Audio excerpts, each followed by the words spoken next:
Nesse vídeo falaremos sobre como se planeja um impossível. A gente vai mergulhar a fundo na estratégia por trás da Operação Alca, que foi uma das missões mais arriscadas e famosas do século XX. E o interessante aqui é ver que não se tratava apenas de fé. Havia muita inteligência, cálculo e uma resiliência incrível que levou Jim Elliot e sua equipe até o coração da Amazônia. Essas três ideias definem bem o tamanho do desafio. Pensa só, os não alcançados, os violentos e o sacrifício. Isso já deixa claro que não era uma missão qualquer. Era, na verdade, uma incursão num território totalmente desconhecido, habitado por um povo que era temido pela sua hostilidade. O risco era altíssimo, e eles sabiam disso desde o primeiro dia. Ok, então quem era esse povo que vivia tão isolado do mundo? E por que essa reputação toda? A primeira peça desse enorme quebra-cabeça estratégico era justamente entender o alvo, os Waodani. Como é que se chega perto de quem aparentemente não quer ser encontrado? A ideia da Operação Alca começou a nascer lá em 1950. Durante um treinamento, Jim Elliot ouviu falar pela primeira vez sobre os Aucas, um povo isolado na Amazônia. E essa história se tornou quase uma obsessão para ele. Foi o comecinho de uma jornada que mudaria a vida dele para sempre. E olha, a fama dos Waodani não era exagero não. Estudos antropológicos depois mostraram que eles tinham uma das maiores taxas de homicídio interno dentro da própria tribo já registradas na história. A violência não era só com estranhos, era uma parte bem trágica da cultura deles. Pro Elliot, esse era o desafio supremo a ser enfrentado. Para encarar um desafio desse tamanho e na base do impulso seria literalmente suicídio. A resposta do Elliot foi muito estratégica. Ele começou a montar uma equipe onde cada pessoa era uma peça-chave. Uma missão como essa, de jeito nenhum, poderia ser uma jornada solitária. O primeiro a se juntar foi o Pete Fleming, o amigo mais filósofo, mais pensador. Ele não era só um missionário, ele era o cara que trazia a profundidade intelectual, sabe? Alguém para analisar os dilemas éticos e estratégicos que com certeza eles iam enfrentar. Em seguida, veio Ed Macaulay, o parceiro de ação. O Macaulay era a energia do grupo. Ele já tinha experiência prática de evangelismo na rua. Ele tinha essa habilidade de quebrar o gelo e se conectar com as pessoas, o que seria vital para o primeiro contato. E, finalmente, a peça que tornava tudo isso minimamente possível, Nate Saint, o piloto.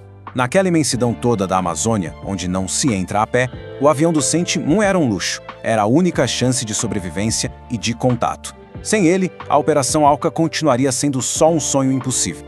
Beleza, time montado, plano na mão, parecia tudo certo, né? Mas como a gente sabe, nenhum plano sobrevive ao contato com a realidade. E no caso deles, a realidade era a selva equatoriana, que não perdoa.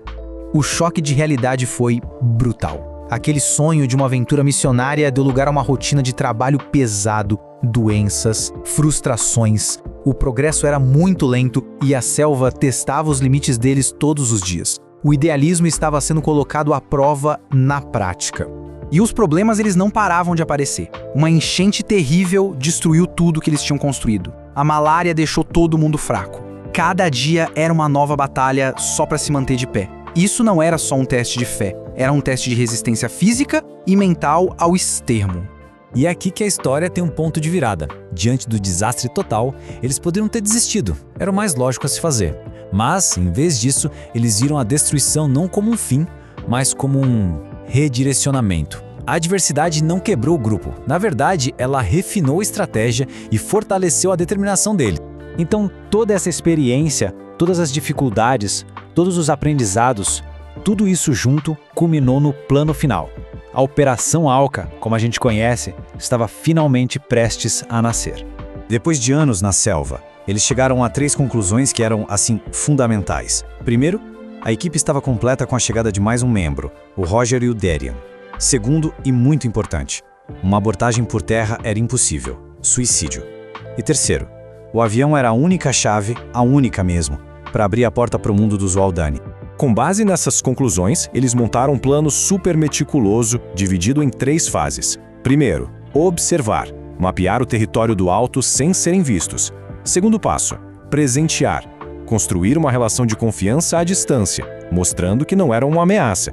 E só então, na terceira e última fase, arriscar o contato direto, cara a cara. A grande lição da Operação Alca é bem clara. Não foi um ato de fé cega, mas sim uma obra de planejamento estratégico. Foram anos de preparação, de aprendizado, de superação de dificuldades que transformaram um sonho audacioso em uma missão calculada, pensada em cada detalhe A história da Operação Alca nos deixa com uma pergunta no ar, né? O que é preciso para transformar uma visão, por mais radical que seja, em um plano que pode ser executado? Talvez a resposta esteja nessa combinação de coragem, inteligência e, acima de tudo, uma preparação que parece nunca ter fim. Se você gostou desse vídeo, se inscreva no canal. Nos vemos no próximo vídeo. Até lá!